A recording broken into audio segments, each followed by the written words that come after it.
maboko na makolo ya kokanga. Le visage enveloppé. Neko. Moto aza maboko ya kokanga. Moto yaza makolo ya kokanga. Moto elongeza enveloppé de linge. Yako zipama. Poazo mona te. Est-ce que motoyo, tokolobake motoyo, a kangolami totalement? Donc nous comprenons que le fait de sortir de la tombe est une étape. Et il y a aussi une étape. Le fait aussi, il y a qu'au délier. C'est un travail. La même chose s'est passée aussi dans Luc 10.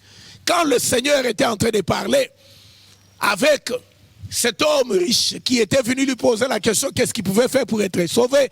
Le Seigneur lui a dit ce qu'il pouvait faire. Mais il lui a dit d'aimer l'Éternel, d'aimer le Seigneur, son Dieu de tout son cœur, de toute son âme, de toute sa pensée, et d'aimer aussi le semblable selon ce qui était recommandé dans la loi. Et l'homme a posé la question, qui est mon prochain? C'est comme ça que le Seigneur va lui donner l'exemple de cet homme qui quittait Jérusalem, qui descendait à Jéricho, et qui est tombé entre les mains des brigands, qui l'ont roué de coups et l'ont dépouillé de tout ce qu'il avait. Mais on dit que le sacrificateur est passé, il n'a rien fait, le Lévite est passé, il n'a rien fait. Mais le Samaritain, quand il arrive, le Samaritain descend de sa monture et il va s'occuper de cet homme en lui appliquant. Bien aimé, la délivrance commence à partir du moment où l'homme est descendu de sa monture, de son cheval. Il descend, il va vers l'homme qui était malade, qui était tabassé. Il commence par soigner ses plaies. Là, c'est déjà l'œuvre de la délivrance qui a commencé. Il commence par soigner ses plaies. Il commence par appliquer de l'huile, par appliquer le vin dans les plaies. C'est déjà le travail de la délivrance. Il ne s'arrête pas là. Il le prend, il le met sous sa propre monture. N'est-ce pas? Et il le conduit jusqu'à l'hôtellerie. Et quand il le conduit jusqu'à l'hôtellerie, il prend des deniers qu'il met entre les mains de l'hôte. Et là, il lui dit de s'occuper de cet homme jusqu'à son retour. Quand il reviendra, ce que tu auras dépensé de plus, je te le rendrai à mon retour.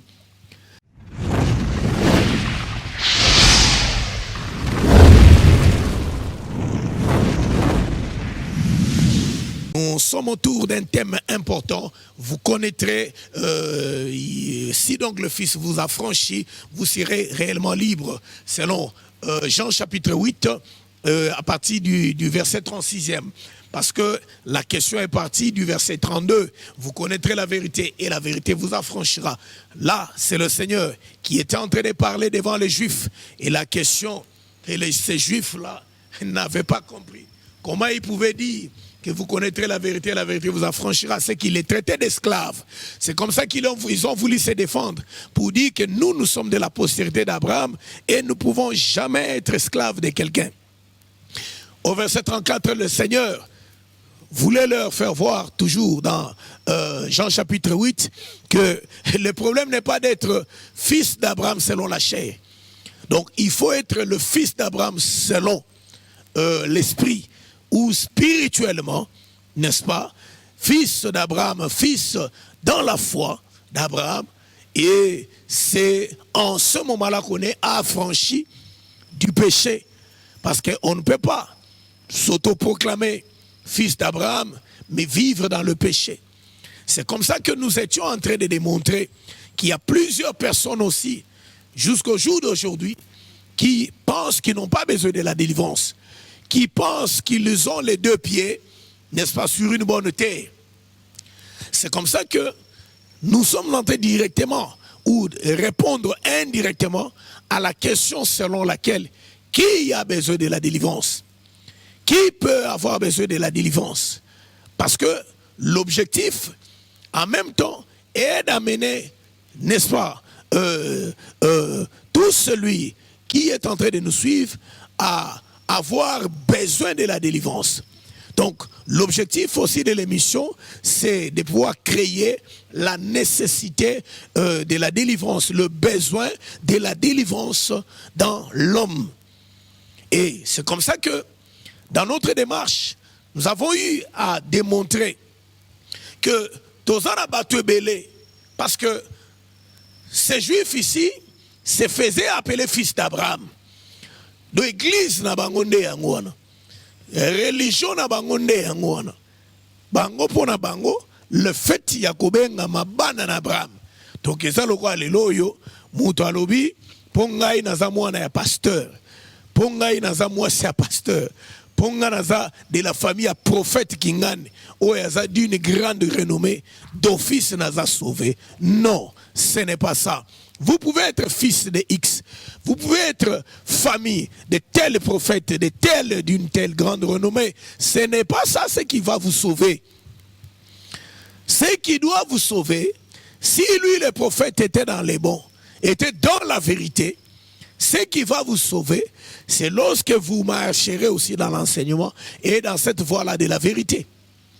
Parce que dans le livre de Jean, chapitre 1er, le verset 17, il est dit que la loi est venue avec Moïse, mais la grâce et la vérité sont venues avec Jésus-Christ. Mais quand nous lisons dans Genèse chapitre 18, à partir du verset 17e, nous sommes en train de voir pendant que le Seigneur disait,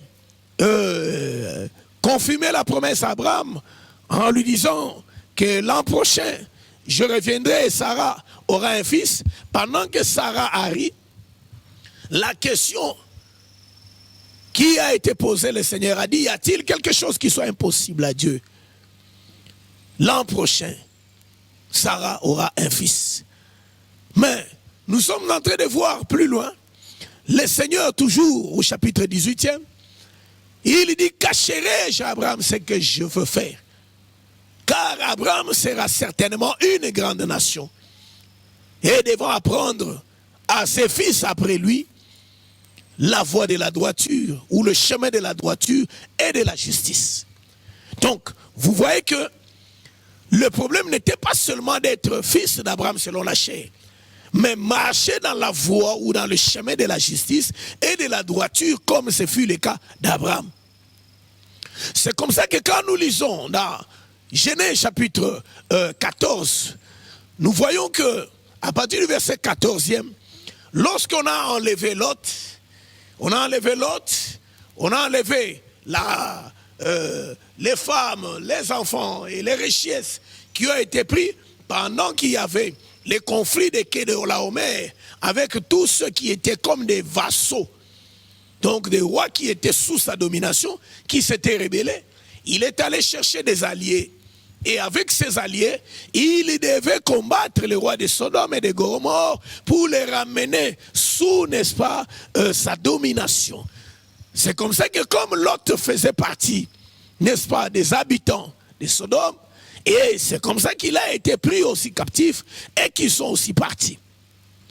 Mais la Bible nous dit au verset 14 du chapitre 14e que lorsqu'Abraham eut appris que son frère Lot avait été fait captif, avait été amené captif, il arma 318 de ses plus braves serviteurs qui sont nés dans sa maison. Vous voyez? Ils sont nés dans sa maison. Or, tous ceux qui étaient nés dans la maison d'Abraham, selon Genèse 17, devaient entrer dans l'alliance d'Abraham, qui est l'alliance que l'Éternel avait conclue avec Abraham, l'alliance de la circoncision. Donc c'est que si vous êtes de la postérité d'Abraham, si vous êtes de la maison d'Abraham, vous devez être circoncis. Vous devez porter les marques de la circoncision sur votre corps. Or, l'apôtre Paul, parlant de la circoncision, est en train de nous expliquer qu'il ne s'agit plus de la circoncision selon la chair aujourd'hui, mais il s'agit de la circoncision selon l'esprit. La circoncision du cœur. C'est de cette circoncision-là que l'on est en train de parler. C'est de cette circoncision-là que l'on est en train de parler. Donc, vous comprenez, mes bien-aimés, que la manière de comprendre les choses de Dieu, ce n'est pas le fait d'appartenir à Abraham physiquement qui fait que vous soyez sauvés. Ça, c'était ça l'erreur des Juifs. Et c'est comme ça que nous étions aussi en train de démontrer.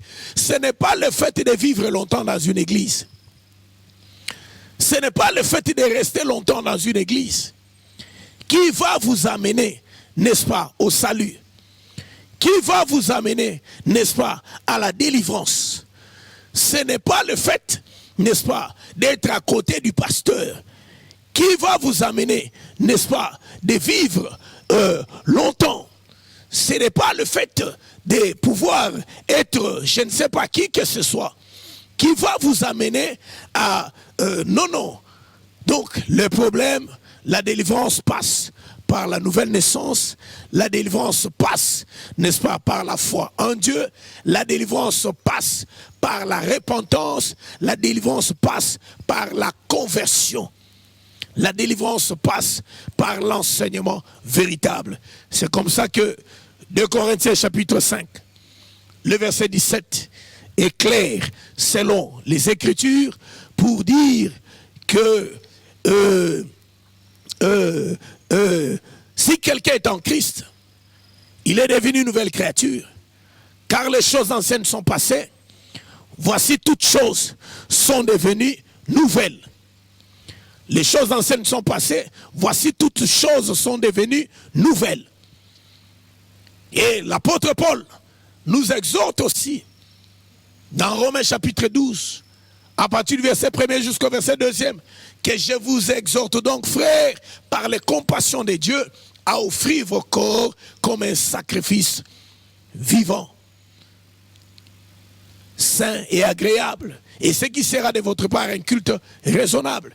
Au verset 2, il dit que ne vous conformez pas au siècle présent, mais soyez plutôt transformés par le renouvellement de l'intelligence. C'est ça, c'est par cette porte que passe la délivrance. C'est par cette porte, bien-aimé, que passe la victoire. Oh, cette porte, c'est la croix. C'est une porte qui mène vers la croix de Jésus. C'est une porte qui mène vers la mort et la résurrection. Voilà ce que Jésus a voulu démontrer, mes bien-aimés. Alors, je crois que nous sommes là encore en train d'évoluer, parce que même lors de l'émission passée, où nous étions reçus par les journalistes, il était question toujours de pouvoir parler des signes qui montrent que quelqu'un est délivré. Qui peut avoir besoin de la délivrance? Qui peut avoir besoin de la délivrance? A besoin de la délivrance tout celui qui y est retenu captif quelque part. Tout celui qui se sent prisonnier quelque part dans un domaine. Bien-aimé, je souligne une chose, nous devons faire très attention. Quand nous parlons de la notion de la délivrance, cela ne veut pas dire que nous rejetons l'œuvre de la croix de Golgotha. Quand nous parlons de la délivrance, cela ne veut pas dire que le fait que j'ai cru en Jésus et que le fait que j'ai donné ma vie à Jésus, tout s'arrête là. Non, là, les gens confondent les choses. Il faut bien comprendre, le fait de croire en Jésus veut dire quoi? Parce que le travail de la délivrance, c'est un processus. C'est un processus. Parce que dans Jean chapitre 11, le verset 43 jusqu'au verset 44, l'Écriture déclare que pendant que le Seigneur était devant la tombe de Lazare, tant voyez, tant que Lazare, ton ami, est malade, mais il est resté jusqu'à ce que Lazare est mort. Mais il leur avait dit que la maladie de Lazare ne conduit pas à la mort, mais c'est une maladie qui est pour éclater la gloire de Dieu. C'était ça. C'était pour que la gloire de Dieu soit éclatée. Mais quand il arrive devant la tombe de Lazare, tous au monde que Marie n'a Marthe, baillez mes seigneurs, si tu aurais été là, notre frère n'allait pas mourir. Dans verset 35, n'a-t-il pas dit du chapitre 11, je suis la résurrection et la vie, et que tout celui qui croit en moi ne mourra pas, même s'il meurt physiquement, mais il vivra. C'est comme ça que la Bible appelle cette mort dans la chair le sommeil, parce que c'est ce que Jésus a dit, n'est-ce pas? Quand on est venu lui annoncer la nouvelle que Lazare est mort, il a dit que notre frère Lazare dort. Donc il a appelé ce sommeil et cette mort le sommeil. Mais quand le Seigneur se retrouve devant la tombe de Lazare, il crie, Lazare, sort. L'écriture ne dit pas que Lazare est sorti. La Bible dit que le mort est sorti. Et quand le mort sort, il est dans quel état? Le mort est sorti, les mains et les pieds liés, et le visage enveloppé de linge. Le Seigneur a ordonné aux disciples de lier-les et laisser-les aller. Donc, vous remarquez qu'il y a un processus. Abel eli d'abord Lazare sort, balobi que mowe ya bimi na kunda. Tango mowe ya so bima na kunda, azama boko na makolo ya kokanga. Le visage enveloppé. Neko, moto azama boko ya kokanga. Moto ya azama makolo ya kokanga. Moto elongeza enveloppé de linge. Ya kozipama. Po azomona te. Est-ce que motoyo, tokoloba ke motoyo, akangolami totalement? Donc nous comprenons que le fait de sortir de la tombe est une étape. Et il y a aussi une étape. Le fait aussi, il y a qu'au délier.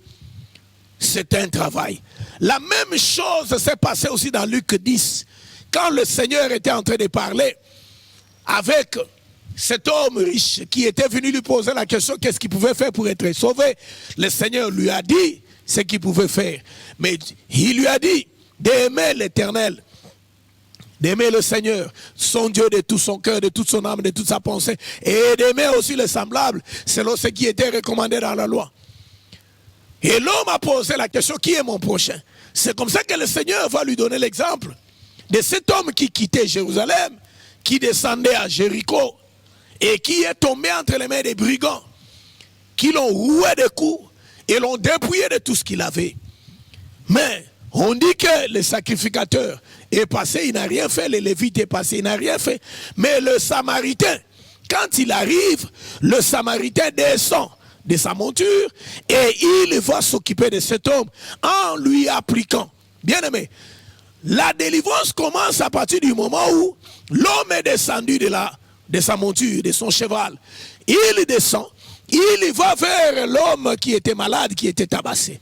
Il commence par soigner ses plaies. Là, c'est déjà l'œuvre de la délivrance qui a commencé. Il commence par soigner ses plaies. Il commence par appliquer de l'huile, par appliquer le vin dans les plaies. C'est déjà le travail de la délivrance. Il ne s'arrête pas là. Il le prend, il le met sous sa propre monture. N'est-ce pas? Et il le conduit jusqu'à l'hôtellerie. Et quand il le conduit jusqu'à l'hôtellerie, il prend des deniers qu'il met entre les mains de l'hôte. Et là, il lui dit de s'occuper de cet homme jusqu'à son retour. Quand il reviendra, ce que tu auras dépensé de plus, je te le rendrai à mon retour. Mais bien aimé, c'est là que nous comprenons que c'est tout un processus. Quand on enseigne la délivrance, cela ne veut pas dire qu'on renonce à l'œuvre de la croix. Là, c'est comprendre mal la Bible. Parce que dans Jean chapitre 17, l'écriture est claire.